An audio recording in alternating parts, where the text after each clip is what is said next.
title of my message this morning. The only begotten Son. Okay? Sa bugtong na anak. Ang isang bugtong na anak. Okay? At alalahanin natin na may bugtong din na anak. Sinabi ko yan sa Book of John. Only begotten by the Father. Book of John chapter 1. So there is the only begotten Son and the only begotten of the Father. So dito po, kailangan po yung ating paglilingkod ay sigurado.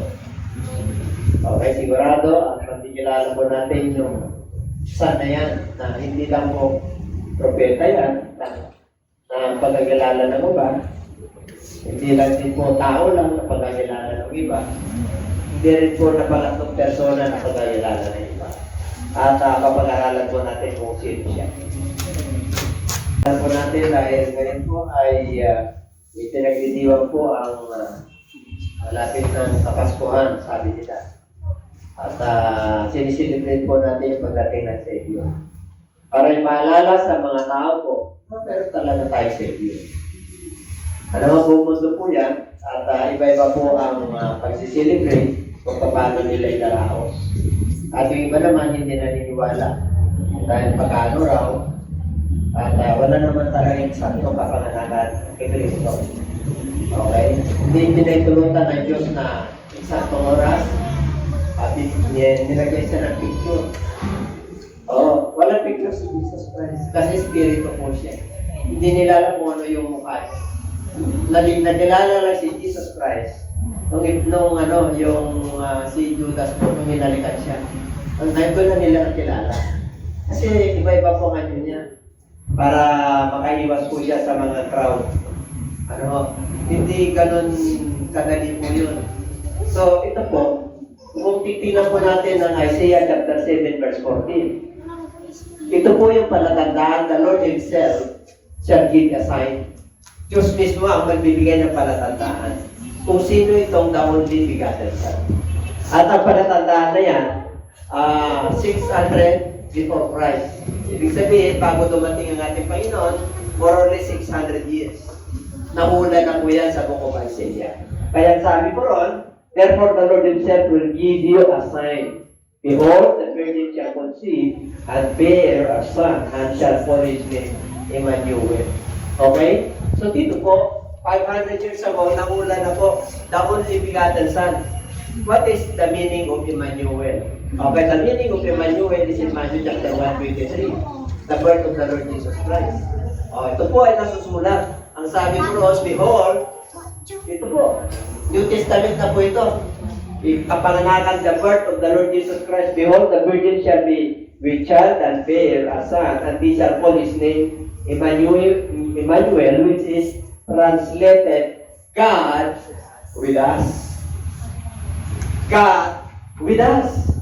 Yung sanggol na ipapanganak, ito yung palatandaan na siya po ay nakabalot sa lampin. Ito yung palatandaan. Marami po yan. Ang nagpapatunay ay yung batas, yung kautusan, yung mga propeta na nanghula sa Old Testament. 100 years before the birth of Christ, nanghula na po. Kaya yung sinasamba natin na bugtong na anak na nasa sabsaban ay yan ay regalo ng Diyos sa sangkatawan. Kaya binalot siya na lampin regalo ng Diyos sa sangkatawan. Na kung sino mang manalig sa kanya ay hindi mapapahamak. Kaya tingnan niyo po, nag-worship yung mga angel. Amen? Yung mga wise men nagdala ng mga regalo. Yung hula, na-fulfill, naganap. Ano pa? Virgin Mary, virgin, hindi naman sila nagtali. Biological husband and wife para ipakita sa tao na yung sinapupunan niya, yung pinagbubuntis niya ay hindi sa tao galing sa Diyos. She was conceived by the Holy Spirit.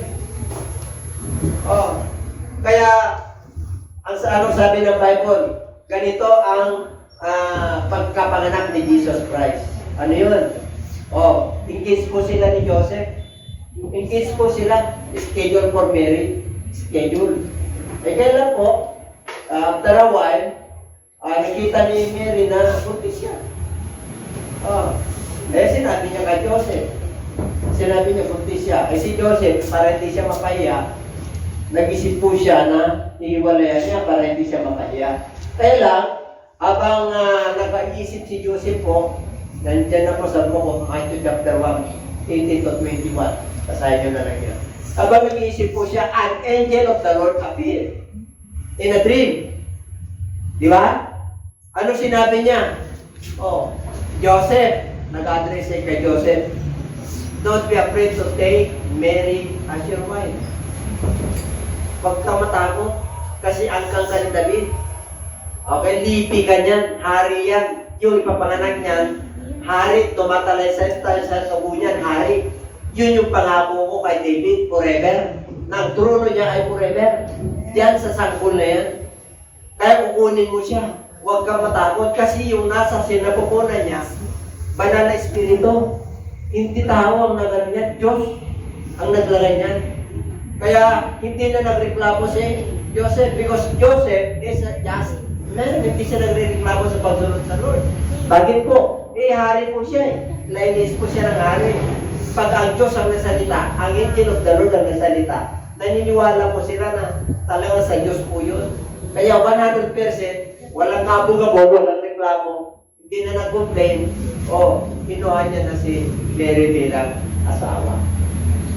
Amen po. At yan ay nasusulat. Tingnan po natin. So, God is with us. Nung si Jesus Christ ay pinanganak, ang buong mundo ay may kagalakan. Bakit po? Ang Diyos ay sumasatin. Literal. Kasi ang Diyos ay Espiritu. Walang nakakakita sa Diyos. Pero nung dumating si Kristo, bakit siya ay Panginoon? Iba yung Panginoon, iba yung Diyos. Tingnan ta, yung Panginoon, Diyos din po yun, pero nakikita yung Panginoon. Yung Panginoon, nagaan yung tao. Yung Diyos, Espiritu. Hindi mo makita, pag nakita mo yan, mamamatay ka. Kaya sa pamagitan ni Jesus Christ, yung Diyos, yun yung witness niya. Kaya pag hinahanap po ang Ama, sabi niya, hindi ba kayo naniniwala na yung Ama ay sumasa akin? Ang iba, ang interpretation po nila, yung literal na Ama. Kaya yung iba, sabi nila, maraming anak si Jesus Christ. Eh marami talaga, tayo anak niya. Pero yung Diyos nagkaanak, hindi po pwede. Amen po? Hindi siya pwedeng magkaanak. Kundi yung Espiritu ng Ama ay sumasa kay Jesus Christ na nasa Kanya para tayo. Ano yung Espiritu na nasa atin? Espiritu ni Jesus Christ. Makikita mo ba si Jesus Christ sa katawan natin? Hindi. Ano nakikita sa atin? Yung kalwalhatian ng Diyos, yung ugali natin na dati, old nature, kilala tayo, lasinggo, subalero, nagmumura, masama ang inisip, masama ang ugali. Pero nung tayo po'y nakakilala na kay Kristo, sapagkat siya na tumatahan sa atin, siya po'y nagbago. Kaya yung glory ng ating Panginoon, nakikita nila sa buhay po natin. Kaya nagliliwanag po tayo. Ganun din po siya nung panahon niya. Kaya inanapan lagi siya kasi ang daming miracle eh. Yung mga miracle niya, extraordinary. Nabubuhay ang patay. Wala pa sila nakita ng ganun. Since birth, nagsalita. Since birth, ulang. Mga kitungin, lahat gumagaling. Walang hindi gumagaling. Ang mga ilalihan ng demonyo, napapalaya. Kaya, tinatanong nila Maggie, kung sino talaga siya. Lagi niya sinasabi, nakita niyo na ako eh, di ako na yun. Hindi sila maniwala. Kasi po, ang pagkakilala nila sa Diyos ay Espiritu talaga, mga Hudyo. Totoo po yun. Kaya nga nagpakilala, ano sabi ng ating Panginoon? Di ba? Oh. Ako'y bababa, sinabi niya. Okay, titignan po natin. Pag sinabi God is with us, yung panahon nila, may kapayapaan. Tuloy tayo. Now after Jesus was born in Bethlehem, okay, that is, behold, wise from the east came to Jerusalem. Wise men po yan. Tinisita po nila. Yun yung mga nagpapatunay na itong the begotten Son ay kakaiba. Hindi po mga Hudyo to.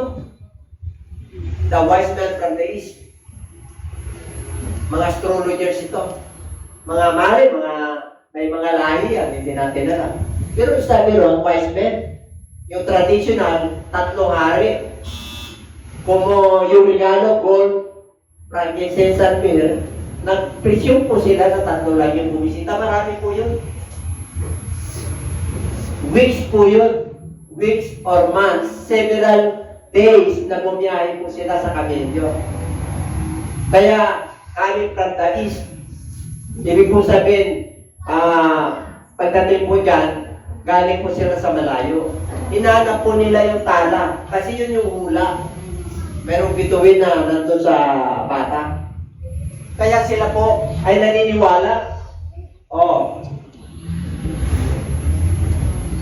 Alam nila na sa Bethlehem ipapaganap, during the Herod the king, behold, wise men from the east came to Jerusalem. Pumunta po sila, dumayo po sila para hanapin ang King of the Jews. Say, where is he who has been born King of the Jews? For we have seen his star in the east and have come to worship him. Mga wise men ito, mag-worship sila. Sa old, yung mga bumabasa po yan na may stars, heavenly bodies. Kumbaga sa panahon natin, mga astronomers, astrologers, mga ano yan, nagbabasa kung anong napapaang panahon. Kaya alam nila, yung ipapanganak sa Jerusalem, yung tala, yung bituin, yun ang magkagayad sa kanila para mapuntahan yung born, yung King of the Jews. Kaya siyempre po, dumaan po sila sa palasyo sa panahon ni King Herod. Kilala niya ba si King Herod during that time? Yun yung Herod 1. Yan po yung hari. 37 years na nag-rule at 4 years before Christ. So, 41 years na nag-rule yan. Napakagaling na hari yan. Then, walang kapuntangan kung pumatay. Ang asawa niya, pinapatay niya, pati mga anak niya. Pero ang daming ginawa, yung mga theaters, yung mga refuge, yung mga tanggulan. Kaya nagiging modern city ang Jerusalem because of the role of Herod the King. Kaya dito po, siyempre po, nabahala po siya. Kasi merong King of the Jews, siya nag-hari. Siya kasi ang inatasan ng Roman Empire. Kasi siya yung hari. Kasi ang superpower sa buong mundo ng Roman, mga Romano. Anong superpower ngayon? Amerika, US. Tapos na yung mga Spain, yung pag-discover ng buong mundo, nag-rule na po sila. Amen po. Kaya bago dyan, before Christ, nung panahon na ni Cristo, ang nag-rule, Romano. Kaya dito po, nabahala po si King Herod. Bakit? May ibang hari. Samantala siya ang hari. Siniyastan niya yung mga matatalino. Saan ba ipapanganak? So, siyempre, nagkwento siya na sa Bethlehem. Ayon sa nasusunod. Bakit? The only begotten Son. Tamang-tama po natin ang pag-ibig na kaisang sa anak ng bugtong na anak na regalo ng Diyos sa sangkatauhan. Ganun po, hindi tayo nagsasawa. Kahit napagod ka na, hindi ka pa rin masasawa rin gumawa ng mabuti. Bakit? Nadarama mo na dumadaan at tumatalaytay, nananalaytay yung pag-ibig ng Diyos. Kung first love sino ang unang umibig sa atin? Ang Diyos. Kaya, natural na may pag-ibig ka sa kapwa mo. Kaya pag-hate mo ang kapwa mo, nasa proseso ka lang ng pagsubok. Pag-hate mo ang katabi mo, who is your neighbor? Sino yung kapwa mo? Your neighbor mo. Mahal mo sa buhay, pamilya mo, anak mo, asawa mo, o yung pamilya mo, kaibigan mo, relatives mo, that is your neighbor. Amen? Kapwa-tao mo yan. Kahit na nasa abroad sila, that is still your neighbor. Amen? Kasi po, yung presensya ng Lord, yung pag-ibig ng Lord ay buong sa katawan. Kaya kahit natawagan mo po sila, mararamdaman nila na yung dose ng pag-ibig ng Diyos ay nasa Lord. At yun ang maganda. Amen po? Tingnan mga kumain.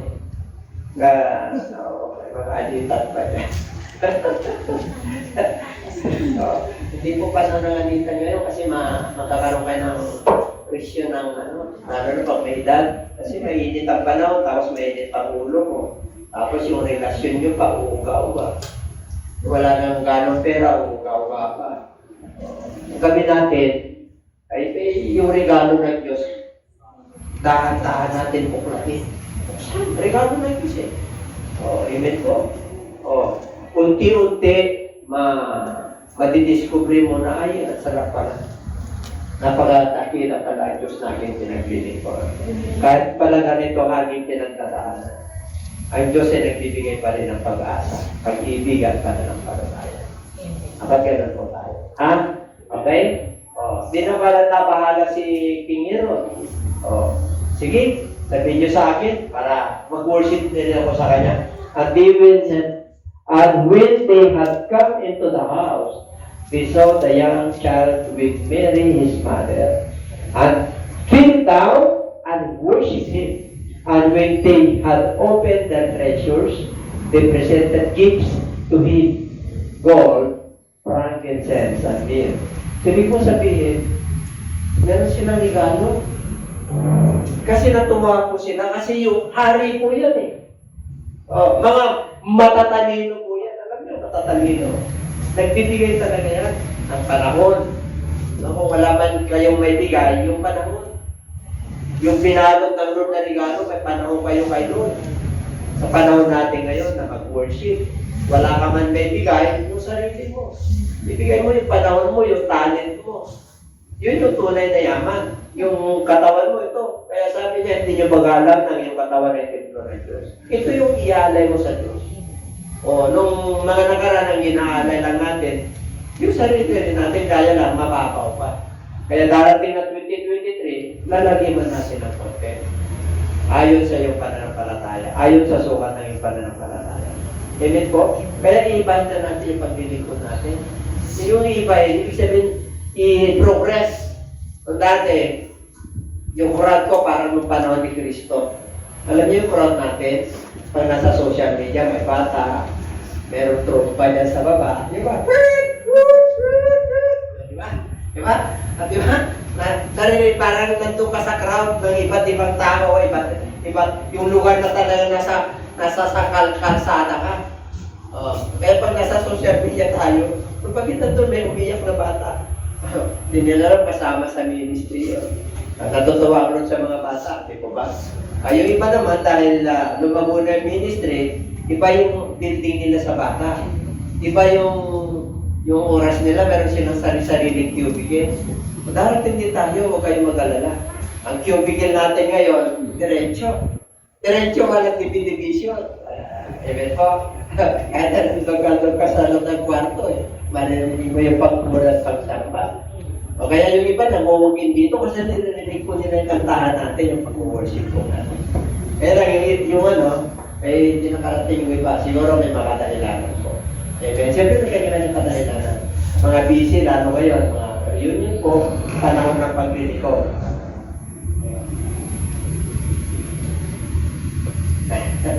Di po, panahon siyempre po, magkakadar kayo kahit pa paano. Give and takes. Okay? Pero kung Kristiyano ka, huwag kang mag-alala kung wala kang tinig.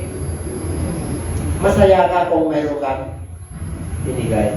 Kasi po, mas mapalad ang nagbibigay kaysa sa mga. Kaya kung kayo malungkot ng Kristiyano kung wala kayo natatanggap, regalo ng Diyos si Jesus Christ. Yun yung tinanggap natin. Kaya masaya ka dapat. Kaya sabi ng Lord, rejoice always. Kaya dito po, kung tingnan mo sila, nag-worship na sila, meron pa silang dala. Kaya walang tagay mong tataka pag pumunta ka sa church. Mag-worship ka na, dala mo yung sarili mo, yung panahon mo, yung talent mo, ay meron ka pang dalang mga, ano talaga, treasure talaga. Amen? Okay, ano talaga po? Yung dala naman natin, coins pera natin. Yung para sa Diyos, yung para sa iyo, yun. Kasi para sa Diyos yun. Banal yun. Pag sinabi para sa Diyos, banal po yun. Pag protektado po yung yaman mo sa mundo ito. Tapos nag-worship ka pa. Yan. Mga matatalino yan. Kaya pag matalino talaga. Para si Zacchaeus, umakyat siya sa puno. Naalala niyo nung last week? Pinuno yun. Mayaman yun. Pero, malit siya. Pero may pera. Diba? Pero gusto niyo makilala si Jesus Christ. Dapat ganun po tayo sa 2023. Habang pumasok po ng January, di ba? Ano yun? Iba na yung ipahiwin ko yung aking yung sipag ko sa gawain ng Diyos. Kapag kayo naman po, medyo ganito tayo, medyo dagdagan po natin. Amen po, dagdagan natin ng sigla. Yung ba pumunta tayo dito na inspire? Kasi nakakatuwa yung parang, ang sarap pumunta sa church eh. Ang dami mga sagabal talaga. Ang dami. Unang demonyo. Ayaw ka niya na punta sa buhay. Wala nga. Pangalawa, yung mundo dito. Yung mga pleasures of this world. Ano pa? Yung sarili mo, yung mga kapaligiran mo, yung will mo, at saka yung will ng pamilya. Kaya maraming sagabal. Hindi po ganun madali. Kaya nga, talagang kumbaga sa bahala ng Lord. Basta magpakainit ako. Basta susunod ako sa Kanya. Basta magpakalalim muna ako. Pag sinabi ng Diyos, may prayer and fasting, prayer and fasting. Sinabi ng Diyos, may online Bible study, may online prayer meeting, online prayer meeting. Kahit napagod na kaya. Then being divinely warned in the dream, that they should not return to Herod, be departed. Tingnan niyo ba? Alam ng Diyos eh. Huwag na kayo tumuloy kay Herod, papatayin kayo. Kasi hahanapin niya yung bata, papatayan. Sana'y pumatayan. Mahal niya sa buhay, pinapatay niya. Ang daming pinatayan. Ang daming asawa yan, pinatayan. Yung history ni King Herod, yung verse na Herod, pero dahil rin siyang memorabilia na naiwan sa alala. Ginamit din siya ng Lord.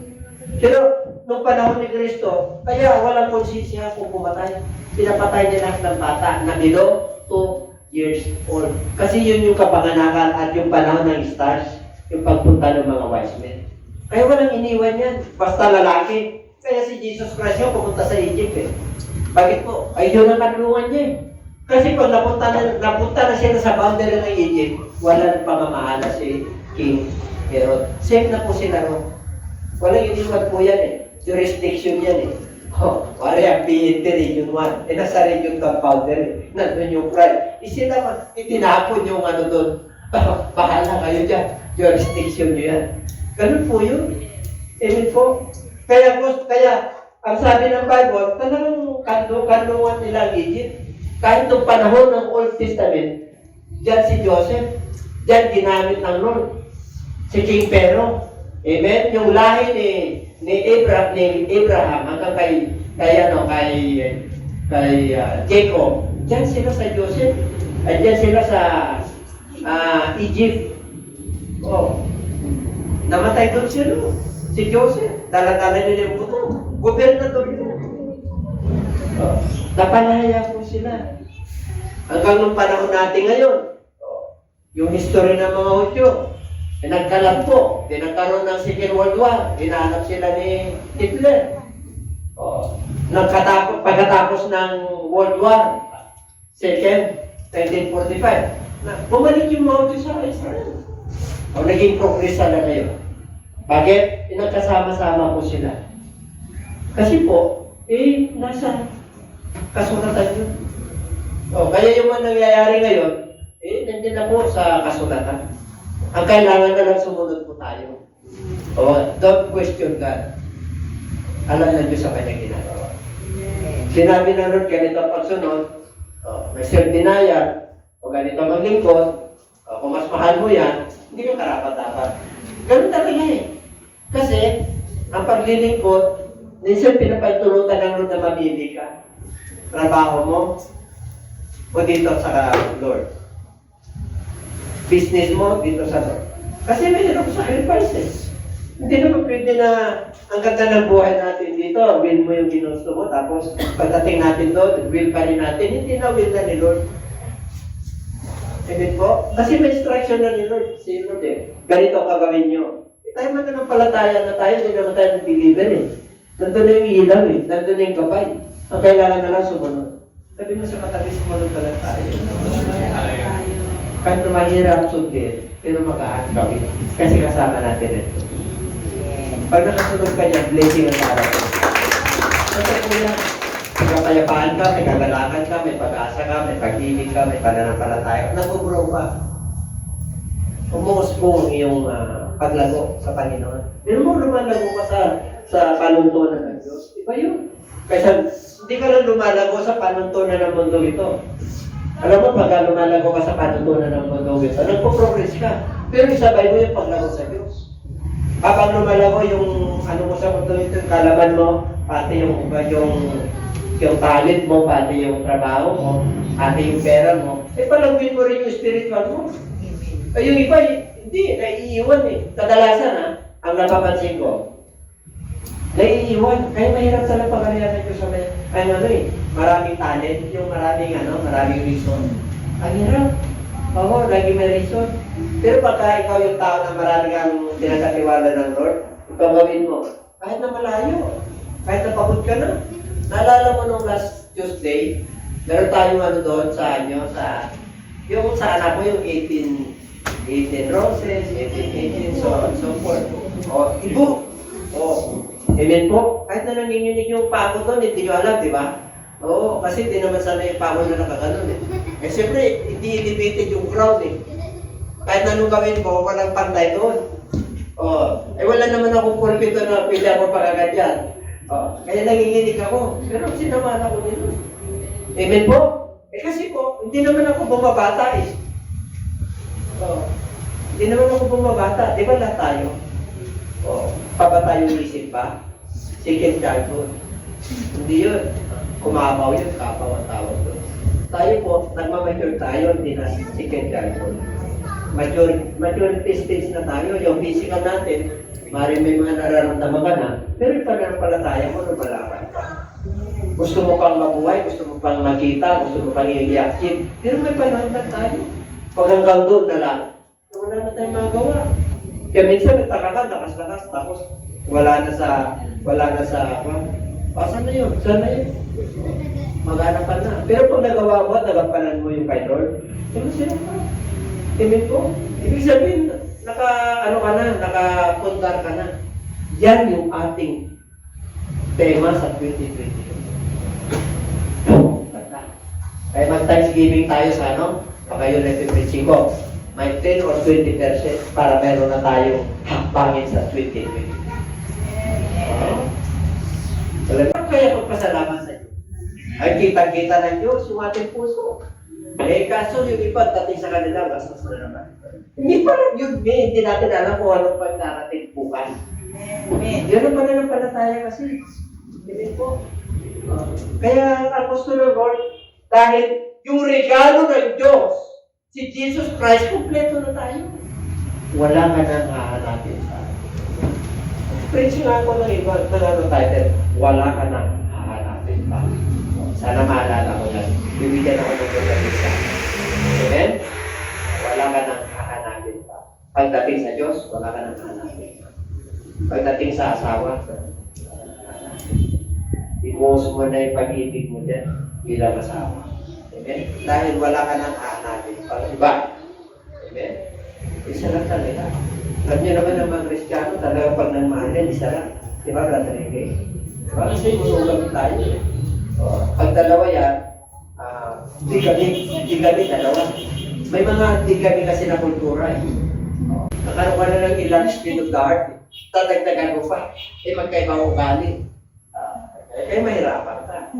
Yung dalawa nga, parang gagawin mo pang 3, 4, 5. Talagang kung ang yaman mo, 1 milyon, divide 5. Mahirapan ka talaga. Magre-reklamo yung isa. Sarili mo, magre-reklamo ka sa kakakaali.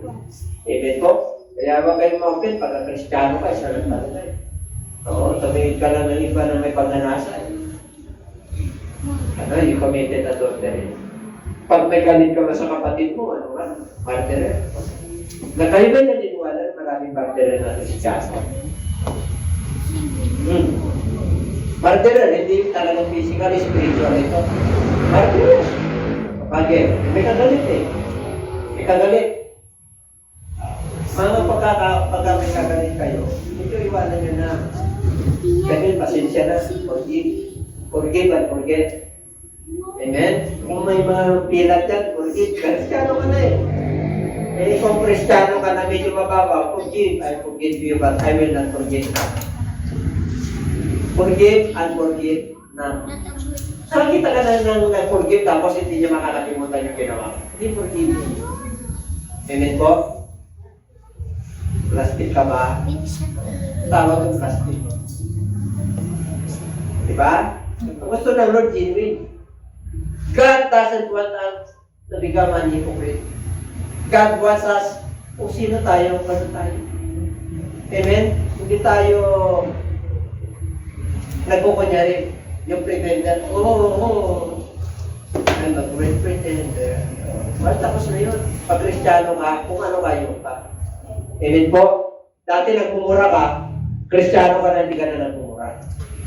No, diba? Nagmumura ka ng konti pag nabigla ka. Kasi tinasanayan mo. Pero unintentional yun. Unintentional. Ang intentional, yung araw-araw ka nagmumura, paniwala sa'yo. Yun.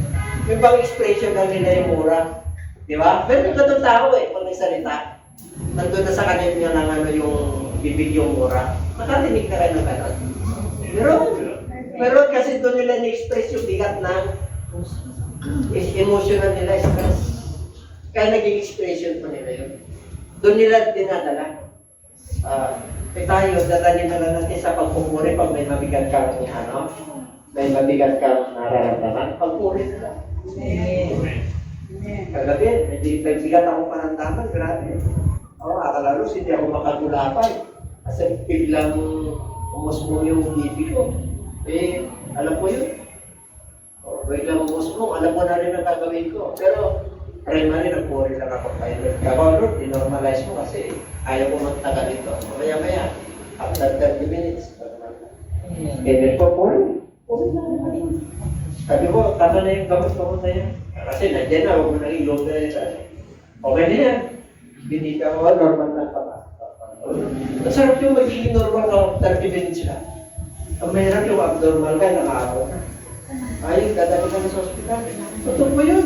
Pag hindi kaya ng katawan mo, pagpapadala ka talaga. Kasi mag-block out ka kaya talaga ingat lang.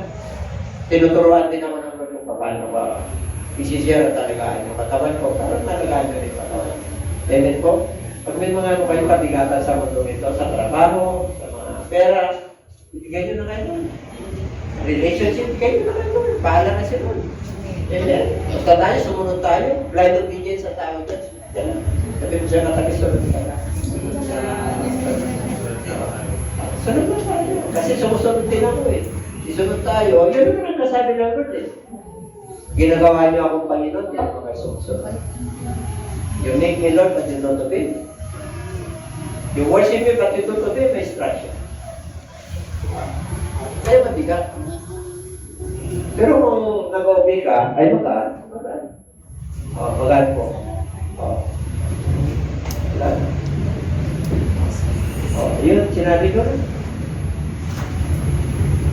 Kasi papatayin talaga siya. Papatayin siya. Talagang, alam na ni Herod Kailan sila umalis ng Egypt? Nung namatay si King Herod. Kasi kung nandun si King Herod, makikilala siya, ma-identify. Bakit siya tinawag na Nazareno? The King of the Children. Bakit siya tinawag? Bakit? Ang dami namatay Guro mo paligid, ang bawat villages, small villages 5 to 10 children. Ilang barangay yan? Dito sa Tagupan, ilang barangay ito? Kung may 50 na barangay, ang mga bata doon, 5 to 10 na male, below 2 years old, pinatay na yun. Kung times 50 yan. Ilang bata, ilan ang nagmumor, kaya nasusulat na naman sa Book of Jeremiah. Si Rachel, nagmumor, umiiyak sa kanyang mga anak, refusing to be comforted because they are no more. Wala na sila, pinagpapatay. Tahulan na po yan. Kaya nga yung pagbigay sa atin ng Lord ng Savior, grabe po ang nangyari. Grabe ang alay. Nauna na. In-spare siya ng ating Panginoon kasi po, Panginoon siya. Meron siyang mission. Iligtas niya ang buong mundo. Yun yung regalo ng Diyos sa atin. Okay. O, kita mo? Bakit nasa Nazareth sila? And he came and dwelt in a city called Nazareth, that it might be fulfilled which was spoken by the prophets. He shall be called a Nazareth. Bakit po hindi sa Jerusalem? Kasi hinahanap siya. Ito kasi liblib na lugar ito. Pag pumunta ka ron, maliit lang na village. Ang mga nakatera dyan, tama-tama lang. Kaya, siyempre kilala po siya. Si Joseph po, angkan ni ni David, King David. Itinatago nila si Jesus Christ kung saan-saan. Kasi, hinahanap talaga siya. Kaya nung galing po sila sa Egypt, hindi sila pwede sa Galilee. Kasi ang hari doon nung namatay si King Herod yung anak. Siyempre may order din Hanapin mo yun. Yun na magiging hari. Mawawala ka na dyan sa poder mo. Kaya dito sila napunta sa Nazareth. Amen po? Okay. Nagpapasko. Di ba, ang Disyembre po sa atin malamig. Kaya yung iba pinagtatanong kung kailan pinanganak si Jesus Christ. Yung iba, sa Israel, anong December nila? Nag-snow? Ano yun? Winter o spring o summer? Ayon sa ibang Bible scholar, pinanganak si Jesus Christ noong October. Summer, bakit? Wala nagbabantay na shepherd sa snow. Amen po? Nagbabantay yan, ano yan? Yung in the night. Kung baka sa magandang panahon, hindi malamig, kung titigin pati yung mga tupa, mamamatay. Kaya nga sabi nila, yung mga December, mga pagano. December man yan, October man yan, November. Ang mahalaga, ipinagbubunji natin na dumating ang tagapagligtas. January, February, lahat ng months, dumating ang tagapagligtas. Kaya lang, na focus lang o na ano lang ito, na sentro lang. Siyempre po, mga Roman Catholic, yung mga super ng religion. Kaya, ginawang December.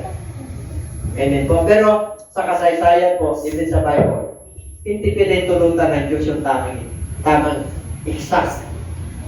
Kahit picture niya, wala kayong makita. Hindi na, di ba, may mga picture sa King Herod? Ang mga unang tao ng unang panahon, pinipintura pa na anong picture ni Jesus Christ sa Lord's Supper? Meron bang picture doon? Sa Lord's Supper, meron. Sino ang nag-picture noon? Imagination ni Da Vinci, yung art. Imagination niya lang. Yung mga picture na parang maamo na may balbas. Imagination lang po ng mga artist. Tapos yun, nasasambay mo, yun. Pag pumunta lang kami sa Israel, para may Kristo rin doon. Ang amo. Di ba? Magpasarado. Nagwapo. Talaga. Medyo na lang, hindi ako nabay tulutan na magpasarado. Hindi na natin sila. Di ba? Andyan pa ba kayo? Kung ano ka, hindi yung ka. Ang mahalaga, meron tayong hininga, meron tayong pagkakataon na maglingkod sa Diyos. Ang dami ko magiging Kristo sa panahon natin ngayon. Ang dami, di ba? Pang ano na yung sa Germany ngayon, pang 37 niya tayo Kristo. Dito, meron na tayong Kristo rito. Di ba? Kaya talagang ingat lang.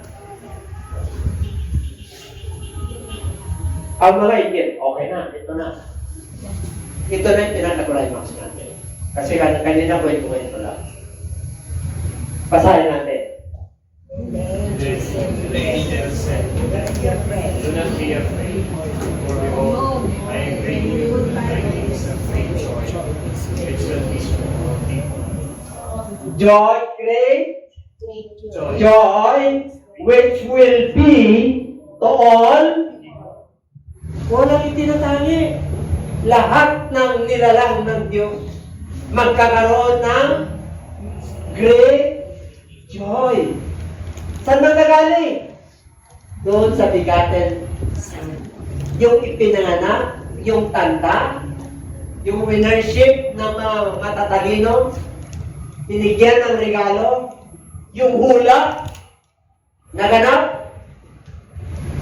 Napakaraming magpapatunay na Jesus Christ is the only begotten Son.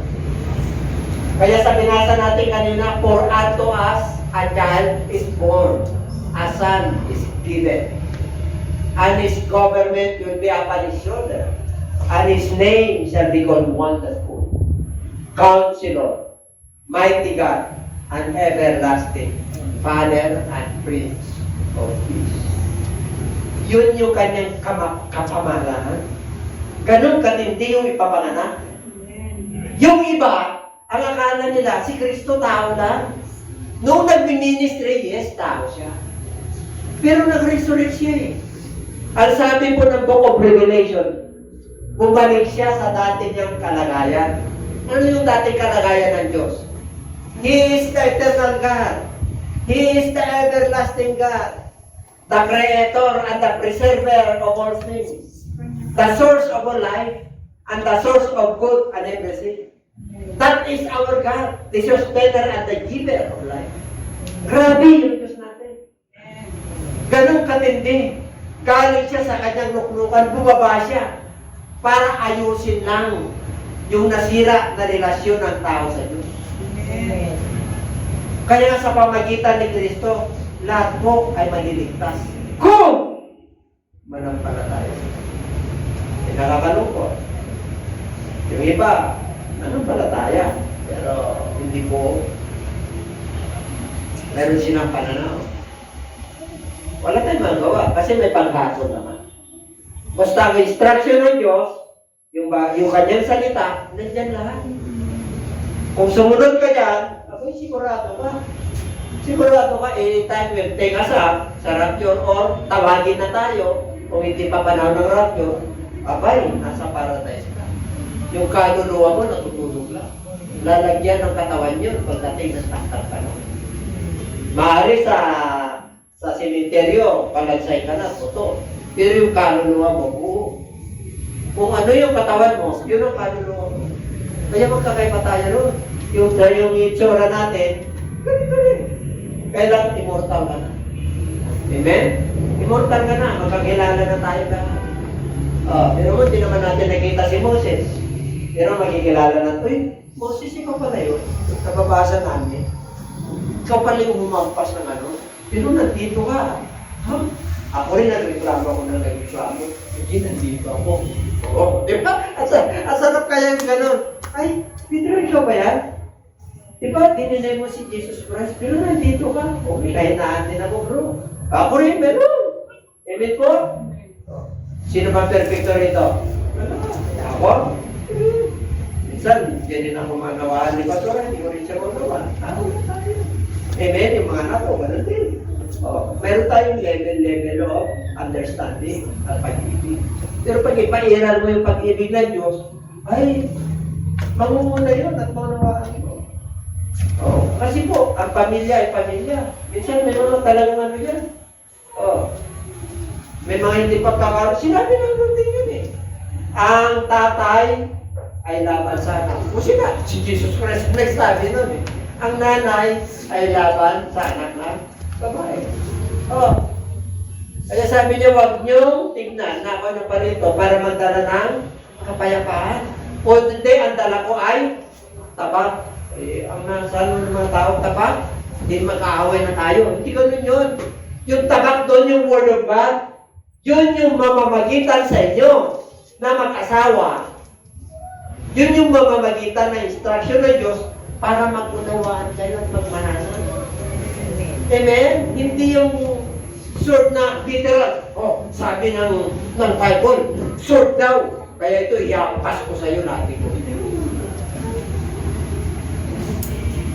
Kami misinterpret yung Bible pagka ganun.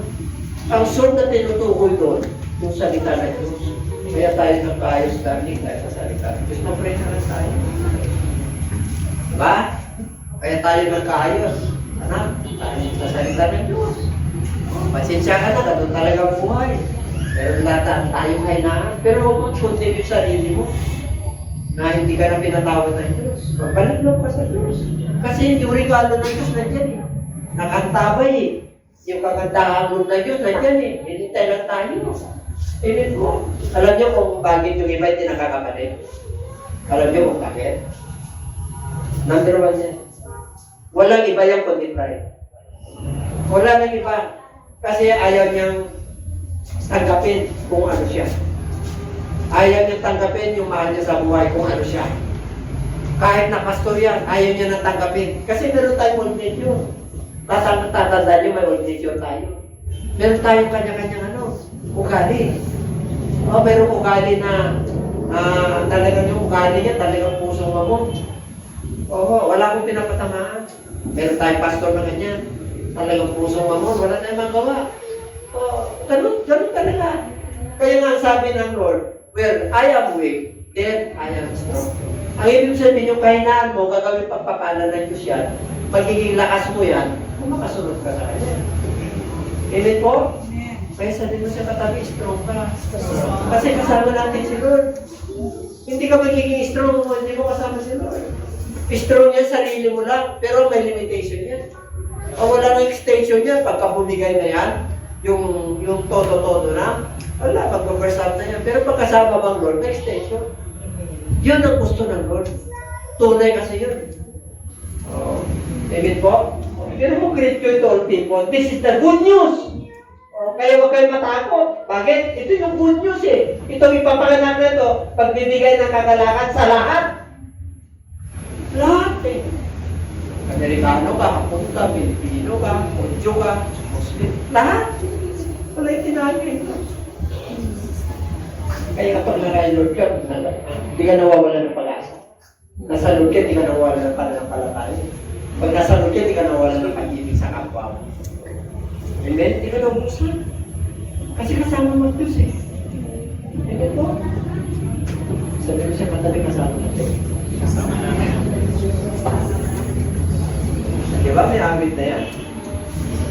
Sama natin ang Diyos. Di ako dumaan man ako sa apoy, di ako masusuko. Dumaan man ako sa ilog, di ako malulunod. Dumaan man ako sa tulay, hindi ako malulunod. Hindi ako basta nakulunod. Bakit? Nakakapit ako sa pangako ni Kristo. Nakakapit ako sa pangako ng Diyos. Kahit na ang dami problema sa paligid, nakakapit ako. Minsan nauumay na ako sa ginagawa ko. Pero dahil sa Diyos, na-inspire ako. Amen po. Huwag kayo magsawa. Pagdating sa Lord, huwag kayo magsawa. Huwag niyong pagsawa ng Diyos. Yan ang tatatanin niyo. Para hindi ka magsawa sa ginagawa mo, huwag mong pagsawa ng Diyos. Gusto mo ibigay sa 2023? Sumunod ka sa Diyos. Gusto mo ibigay matibay sa 2023? Palagi pa gagawin mo din, Lord. Puro, thank you. Kahit na mayroon o wala, thank you. Kasi yun ang sabi ng Lord. 2023, nagagalak ka lagi. Kahit ka sabi nila, ito na naman si Lord. Hayaan mo lang. Mas maganda yung sabi nila, nandito na naman ng demonyo. What would you like? What would you choose? You are speaking the devil is around. Okay. Pag nandiyan ka, uy, ano yung sa Lord? Medyo ikil-pigilan na natin yung natin, ginagawa natin kasi nandito siya. Dapat iba yung atmosphere na tumarating yung anak ng Diyos. Nakikita na kayo ng, wala may mga, yung tumarating kayo, kasi nag-iilaw kayo eh. Pero pag dumating si Pastor, wala kayo, teacher. Kung baga na nagpapakalma kasi nag-iilaw kayo. Ang sarap ng ganun. Dahil sa dumating niya, aliya pa rin! Bakit?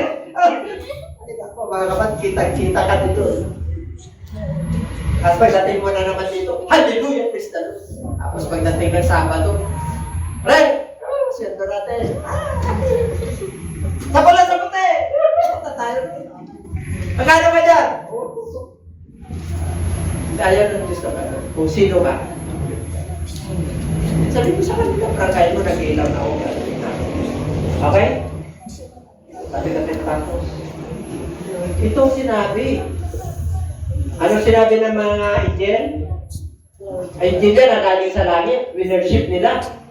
Kitang-kita ng mga pastor niya. Ang dami niya. Dati isang angel lang ang kausap nila. Tapos tumatay yung host. Pag sinabi yung host, napakarami kitang-kita ng mga pastor.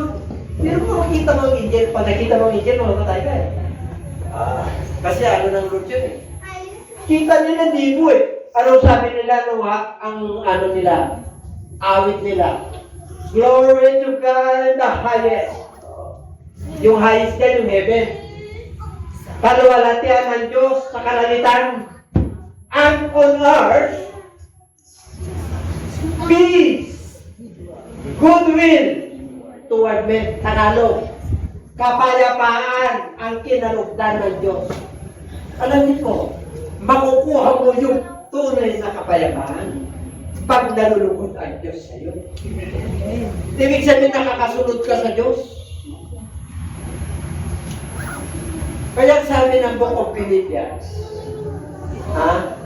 pag meron kayong problema, huwag kang mabalisa. Now, be careful for nothing, but in everything, give thanks and supplication.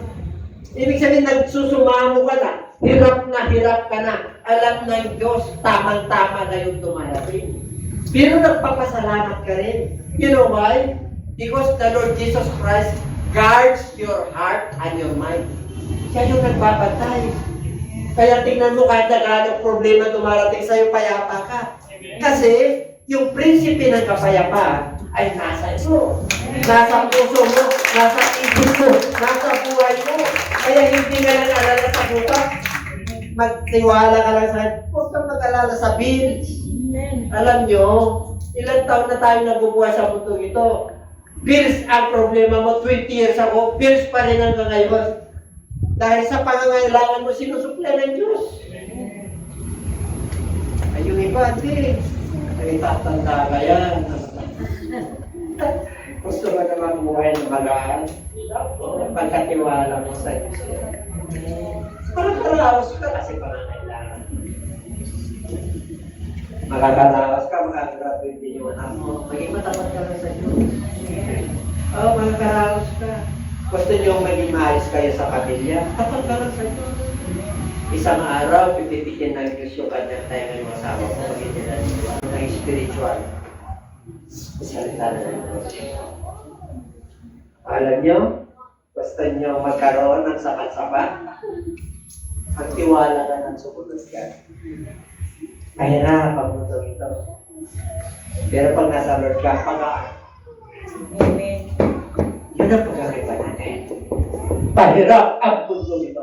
Inflation rate, 8%. Mabigat yan. Ano yung mabigat po yun? Pero wala kayo na po na. Nakakasayaw pa tayo. Nararamdaman mo na Diyos ay kumikilos. Nararamdaman mo na bibigyan ka ng Diyos. Kahit anong hirap ng mundo ito, bubuhayin ka ng Diyos.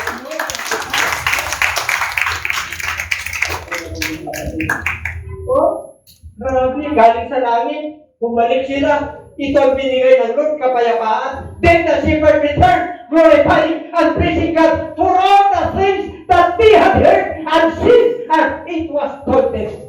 Yung narinig nila, yung nakita nila, ipinamalita nila eh. I-return. Dapat nagpapatutuo na tayo eh. Ayaw ang host ng 2023 ha. Kauna pa lang. Saturday. Fasting ka na. Kumuha ka na ng lakas na nagmumuna sa Lord. Mamuhunan ka na. Kumbaga sa ano, ay, investment one sa Lord ka na. Hindi ka matatalo. Yun never fails pagka sa Lord ka. Mabibigo ka man sa ibang bagay, pero natututo ka. Kasi may kabiguan sa mundo ito. May talo. Pag natalo ka sa mundo ito, tanggapin mo.